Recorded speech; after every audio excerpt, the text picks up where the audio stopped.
Every week we will break down, debunk and demystify your rights as a shopper in Australia. This week we are looking at what consumer protections there are for buying second-hand cars privately. We all know life is getting more expensive than ever before, and how important it is to stretch every dollar you make. That's why each week we'll answer a question surrounding what shoppers are, and aren't, entitled to when dealing with retailers and manufacturers. Money matters. Is it legal for shops to offer discounts for cash? Dud in the driveway stew. Last year I bought a cheap Subaru second-hand from a guy online and it all appeared to be fine. Drove okay, all the papers and everything were in order. Barely a week after I had it, it started playing up on me and blowing lots of white smoke and losing heaps of power. My mechanic said it needs a new head gasket which could cost $2,000.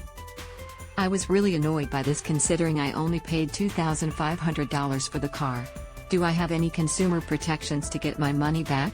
Hi there, sorry to hear about the car. I myself have always run cheap dodgy cars and know the feeling well. The short answer to your question is no. When buying a car privately, and not from a licensed motor dealer, the onus is on the buyer to do the required checks. There are no dealer guarantees if you buy a car privately from someone. Money matters. Refund loophole. Most consumers have no idea about under Australian consumer law, the seller of the car is required to ensure that the vehicle has a clear title. Even then I would be extremely cautious and run the appropriate Personal Property Securities Register, PPSR, check for the car. It costs just $2 and will tell you if it's been written off, stolen or has money owing on it. It's always advised that you get an independent mechanic to check the car you're about to buy. Yes, it costs money, but for the same cost as a tank of fuel, at least in today's prices, you could save yourself some major headaches. Money matters. Can a business refuse legal tender in Australia? It's also important to remember that cars are a mass of moving parts.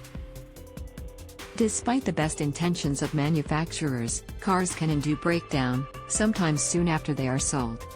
Fundamentally, when buying a car privately, caveat emptor, buyer beware, applies. This is why it's generally cheaper to buy a car from a private person rather than a licensed motor dealer, who by law must give some consumer protections. The situation with your Subaru sucks, but I would take it as a $2,500 life lesson. Do you have a consumer question you want answered? You can get in touch with reporter Stuart Marsh at smarsh@9.com.au.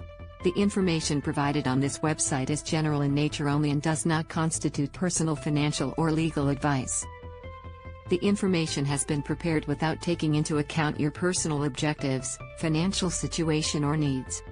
Before acting on any information on this website, you should consider the appropriateness of the information having regard to your objectives, financial situation and needs.